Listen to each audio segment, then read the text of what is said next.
The much anticipated Monster Hunter Wilds comes out on February the 28th. It is just round the corner. My name is Couchcoop and welcome to some more Monster Hunter Wilds content. There has been a second beta.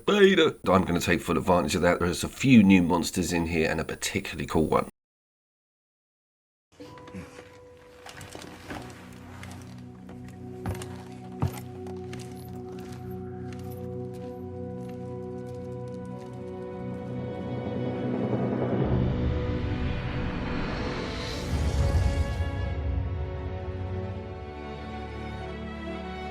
I will timestamp on what graphics mode I'm in. The start of this video is in performance, but there has been some awesome changes to that quality mode that is coming up. I've also spent some time on other weapons. We've got switch axe in here and some insect glaive. I do want to touch on that briefly before we move forward. I did have some issues with the quality mode on that original access, and moving over to performance, I straight up noticed some granulation and not too amazing resolution in areas on the environments within that high frame rate mode.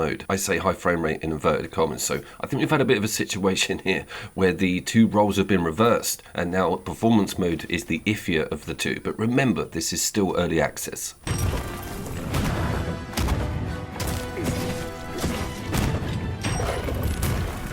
While we're looking at gun lance footage, this is Old Hat. You covered this in the previous two videos. I just want to show that I am getting more comfortable with some of the tweaks on the weapon changes and just feeling a little bit more with it when it comes to the in-engine gameplay. The shock of coming off Rise, not being able to wire bug off your backside when you take a hit, or just moving quickly around the arena, it kind of got to me at the beginning, but it's okay. I have prepared myself and I'm now in the rhythm of Wilds.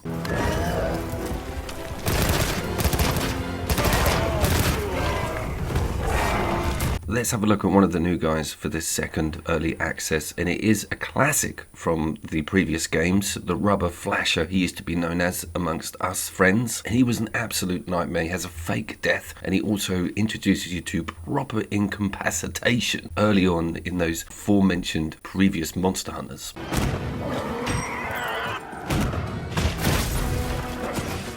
Why are we still looking at this gun lance? Okay, we're going to come back to all of this. Let's check out the dude from the previous beta. I want to say Reydau, R-E-Y-D-A-U.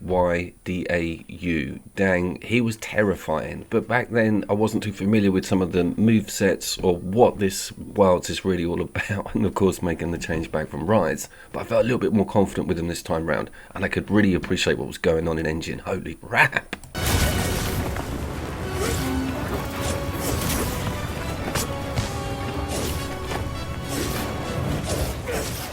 Also rocking that insect glaive like the rusty old veteran I am. And that brings me back onto that wirebug conversation and Rise that we were talking about in the previous video. The magic around the insect glaive is now back because it's the most maneuverable and airborne weapon of them all, and that comes with some real pluses and some minuses, but it's just great to see it back in the chair, so to speak.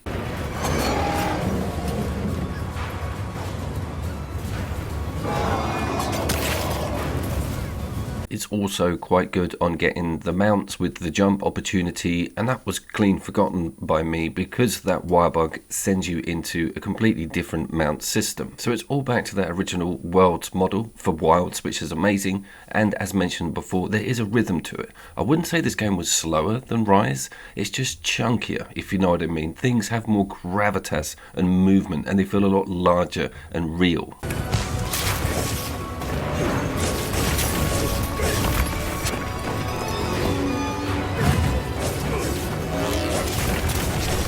That whole quest begin thing feels a little bit new to me still. What I'm talking about is aggravating the monster until the quest officially starts. I feel a little bit hard changed. Like, what was I doing that whole time prior to that coming up? And I always forget, and then it comes up and I'm like, oh right, I've just started now, have we? Okay, I've got one mega potion left. The old flash bug though, and getting outside on the dunes with the thunderstorm, this is beautiful stuff.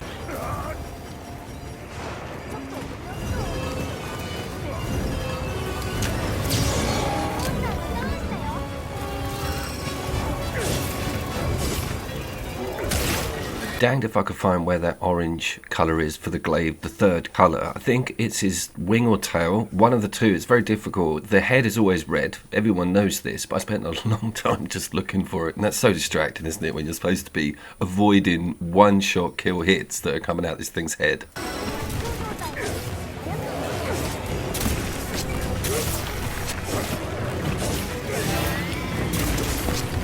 I think what's blowing my mind with this engine, and remember we're still in performance, is how it plays with light, how it changes light, and the aesthetic of the whole environment just metamorphosizes. You realize, oh, I'm here, or there was grass on the ground, or the monster's actually that color. It's a crazy thing, and you'll see a lot more of it coming up later on in the video. I'm also still a bit confused and memory stuck on how to use the winch bugs and where they're placed, and the advantages of having a drop slash coming down off that, or even been able to fire at the monster from a point of safety after attaching to one.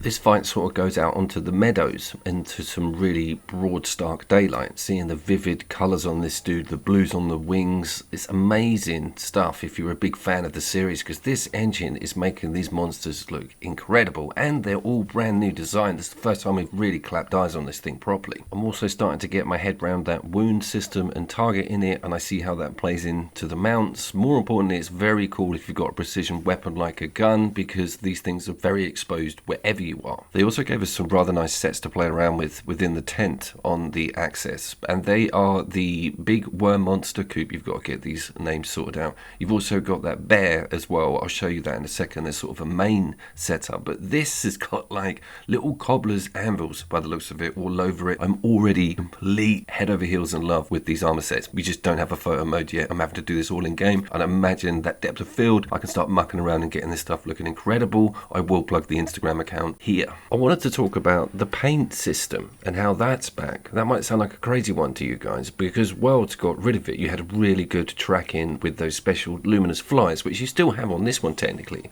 But I think this is for duplicate monsters if they turn up. But it's well cool to see you get an icon over them permanently. I think that may be what it also helps with. But you get that standard on Quest. I'll be appreciated on comments with this, whether that system is just the same as it was before. Lobbing the old paintballs was the biggest headache in early Monster Hunter games. You guys know what I'm talking about. The dot just disappears off the map if it isn't marked, and it didn't even time you down to know when you were going to run out. So you're just constantly throwing paintballs at the damn thing.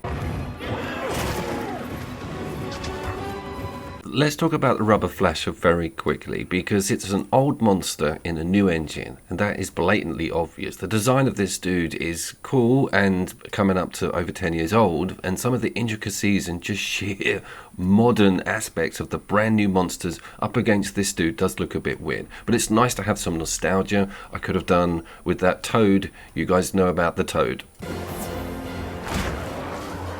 Not to be confused with the other toad that we've got in this game. And it is often that two of the same species turn up within an arena, hence the reason I was talking about that paintball, so that you can very quickly tell which is the one that you're fighting. And here's the mock death. You're not fooling anyone, bro, and I use it as an opportunity to fill up the glaive, get all those little colours in.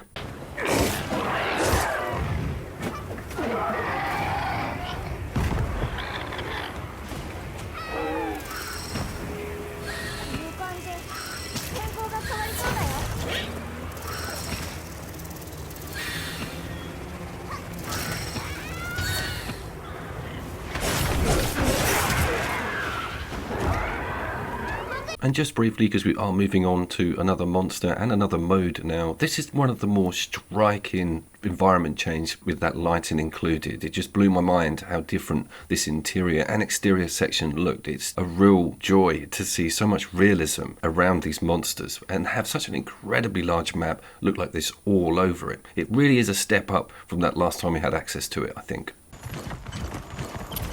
Okay, this is quality mode. I have timestamped, and straight away I am really enjoying the resolution change. Immediate detail on everything, draw distance, close up, textures, all just looks so much crisper, and the frame rates are not mucking around. They're staying on whatever they're supposed to be pegged at. I'm assuming it's 30, but wow, this is much preferable because you know where you are with those dips.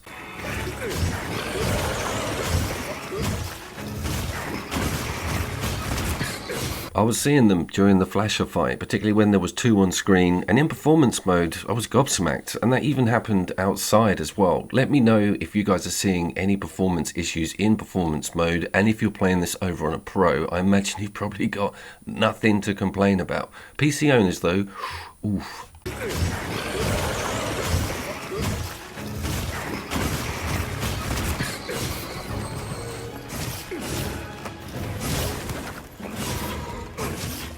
This is some of the best looking I've seen the game. I'm using that switch axe because I feel it's also one of the weapons that's had the least meddle around with it. Some of them have had some changes in quite critical areas, and as a veteran I don't want to read any instructions. I want to work it all out myself. Everything is in the same place with the switch axe. My god, it's glorious.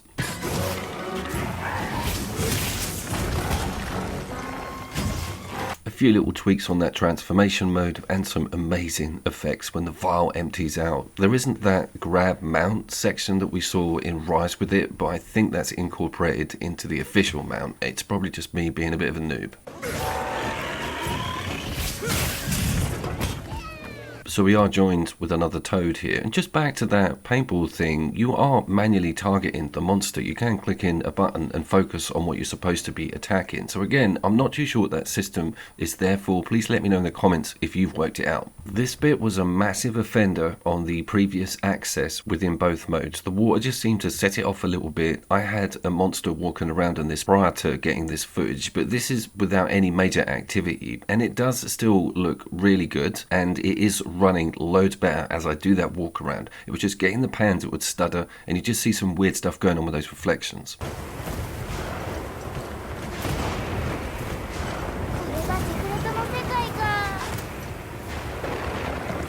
Okay, just lastly before we get to the showstopper, just showing you some quality mode during storm, nighttime, out in the dunes. Spectacular visuals here. I very much enjoy traveling around when all of this weather is going on. Also, lightning strikes, dissipation, look at the sparks, the crystals. Again, I was expecting some jankiness on doing a turn. Smooth cameras are on me. That's a Milky Bar joke from 1986. Coop, come on, where's the big boy?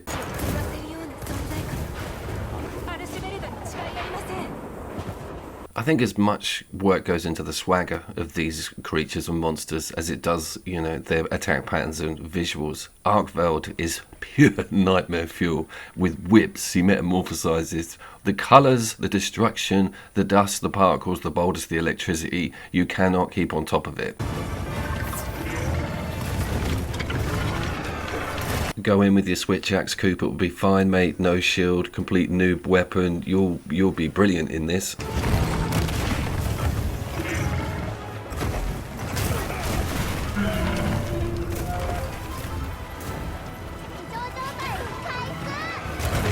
So it is official, the hospital dive is back. That's a reference to pushing X when you're running away from the monster. Only incurs when you're running towards camera and away from monsters. The craziest thing, you will do a normal roll if you're going side or towards. I don't know how they managed to code that in, but you're immune for about 19 frames in the air, and it's perfect for getting out of the way of the biggest attacks. Everyone used it in previous games. It is back. I like the idea that it's back.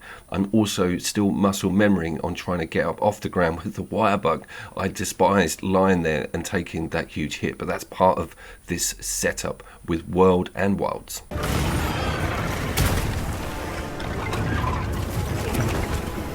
We are also still in quality mode with all this activity, all this light going off and things blowing up and me dying. The frames did not drop at all, and I'm still very happy with this resolution. Remember, this is a base level PlayStation 5. My god, it hurts me saying that.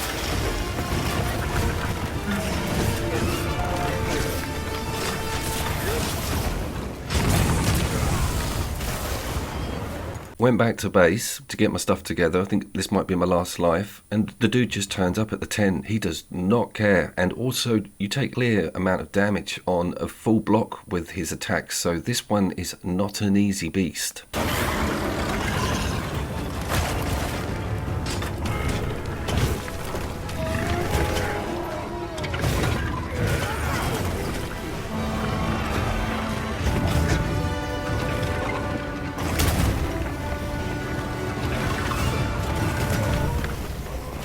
As a content creator and someone who specialises in third-person ARPGs, particularly Monster Hunter, I stand on the precipice of a time pit with this game coming out on the 28th. It's going to be huge, and I want to make sure it doesn't impact the channel too much, keep the variation up, and keep the content coming out about other video games. But I will sling quite a lot at Wilds if anything major happens with it, or do performance reviews, a little bit like the Cyberpunk thing, and a little bit like the No Man's Sky setup. So I was Couch Cube. This is going to cook. I cannot wait to see you all down there on the 28th.